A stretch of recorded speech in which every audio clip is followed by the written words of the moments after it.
Hey guys, it's Holly. Welcome back to my channel. Today I'm going to address the carnivore diet and just kind of a few facts about it, and also state my opinion on how I feel about the carnivore diet and kind of like my experience with trying it. And yeah, pretty much. So first and foremost, the carnivore diet is what it sounds, essentially. So I've never addressed this particular diet on my channel before, so I figured this would be a good opportunity to do so, as I haven't talked about any specific diets in quite some time. So carnivore diet is just where you're eating absolutely nothing but animal products. So we're talking things like, any kind of meat, fish, any kind of eggs, dairy, things like raw milk. Some people will eat raw eggs. Some people will eat raw fish and meat too. But anyways, but whether it's raw or cooked doesn't really matter. So then you can have things like, as far as drinking, you can have bone broth, and coffee, even though it comes from a plant, is generally accepted as well in most carnivore diets, even though it's not truly carnivore. But it just kind of depends on where you're at and, if you feel the need for the coffee or not. So spices are also accepted because they're consuming them in like trace amounts. So, things like thyme, parsley, nutmeg, cinnamon, any kind of spices, you can still have those kinds of things, and you can do your research on, each individual one, and if you see fit to put it into your diet. So yeah, to make a long story short, the carnivore diet is essentially, really, honestly, a very restrictive diet. You can have things even like cream cheese, butter, things that are completely animal based. So like, you wouldn't even be adding in like vegetable oils at this point. Well, vegetable oils in themselves are usually not good, depending on what you get, but you wouldn't be adding in coconut oil or any kind of other organic oils with your diet. So the short term benefits of a carnivore diet are essentially putting the body into ketosis very quickly, and basically weight loss, helping with things like insulin resistance, diabetes, type 2, and also helping with your sugar cravings and helping you to have more like metabolic flexibility. So there are definitely some great short-term benefits to the carnivore diet. However, do I feel like it's sustainable long-term? Absolutely not. I tried the carnivore diet on a couple of occasions, and I couldn't make it more than a day, to be completely honest. Now, everybody's different. So a big thing is kind of like with the keto diet, you can get the keto flu. Well, you can also get the carnivore flu because you're eliminating so many carbohydrates. And what happens is when you eliminate the carbohydrates in your diet, the body sheds a ton of water weight. So essentially you lose a whole bunch of electrolytes in the process of that. So it's very important to consume a lot of electrolytes. So if you're going to do a keto diet or a carnivore diet, especially carnivore, you need to really be supplementing like an actual electrolyte supplement, probably multiple times a day, depending on your activity level. And then you also want to be adding in a whole lot of salt. Now, when I say salt, I don't mean iodized table salt that is processed, because that's very, very bad for you. And that is what leads to problems and causes problems. But real, genuine, natural salt is not the issue. Genuine natural salt is very good for you, and you need it in your body, especially if you're on a carnivore diet. You need a lot of it. So according to my research, I think they're recommending that if you're going to do a carnivore diet, that you need at least 3 tablespoons, at least 3 tablespoons of real salt per day. So you can get this by either salting your food, or you can drink it in water. A lot of people think it's absolutely nasty. Me personally, I've been drinking salt water every day for years.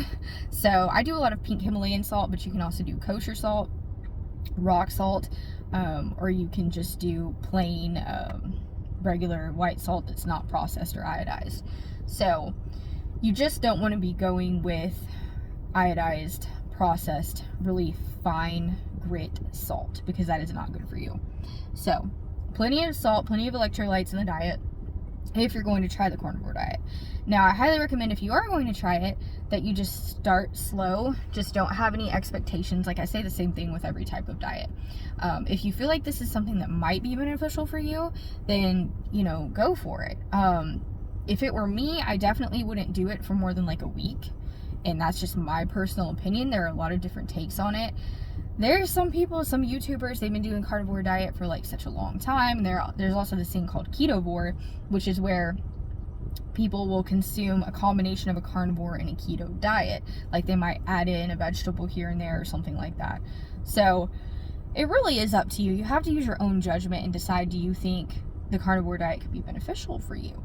So I do think there are benefits to eating meat. I think there are also a ton of benefits to eating plant-based. And it's the same concept as when you go on a vegan diet and you're eliminating all meats and all certain, animal products. It's like the body is going to reap certain benefits from that diet, as well as if you were to eliminate all plants and go with a carnivore diet for a short period of time, your body will reap benefits from that.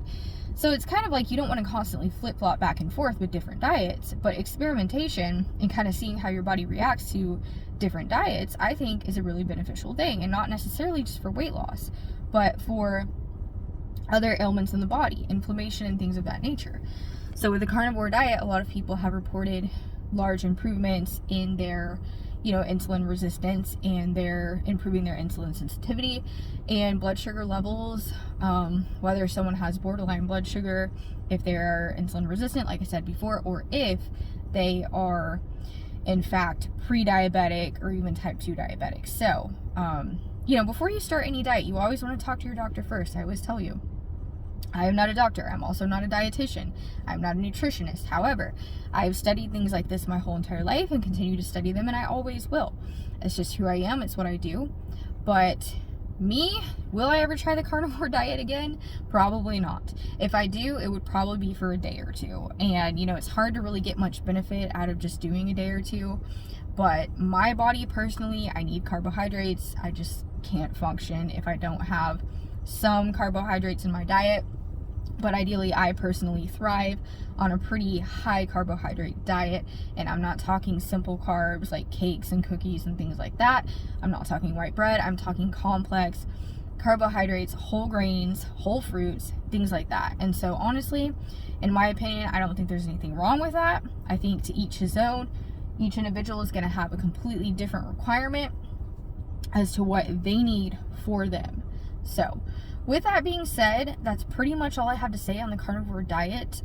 It can be really, really difficult for a lot of people. I think, in fact, it would probably be really difficult for most people, unless you're an absolute meat lover and all you ever really eat is meat and dairy. Obviously you can have cheese, you can have, cream cheese, things like that. So, there is a little bit of variety there. You can have water, anything that's not plant-based, anything animal-based. So, like I said, the bone broth, you can have like a soup or whatever, or you can just drink the bone broth. But to me, I feel like the diet is just really limiting. I'm not saying like our ancestors many, many years ago, I'm sure they lived off primarily meat, but then there were some that lived primarily off plants. And I think that kind of ties into part of our genetic makeup and how different factors play into what our bodies need, because way back, our ancestors, some of them ate more meat, some of them ate more grains, some of them ate more fruits and vegetables. So it really just goes back to all of that, and it depends on your ancestors, kind of how you're gonna eat, honestly, and what your body needs, your blood type, etc. So many different things. So I hope this video helps. It's not super informative, but hopefully it's informative enough for people to kind of understand and just get an idea for it. And if something doesn't feel good to you, just don't do it.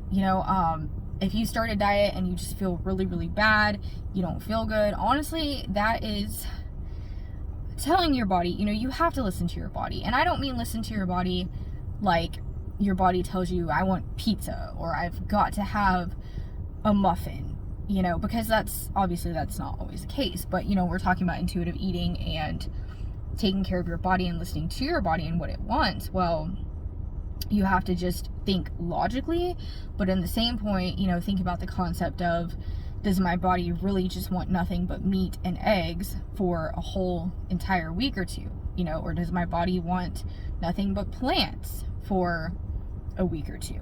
Or do I want to just combine? And you just have to experiment until you find what works for you and the right thing for you. So I think with this diet, maybe doing some type of cycling could be beneficial. So like maybe eating regularly, whatever your normal diet is, and then maybe incorporating some carnivore days or incorporating a carnivore week or something like that. That could be beneficial, and that's just my opinion. But anyways, I will see you guys in the next video. Thanks for watching. Bye.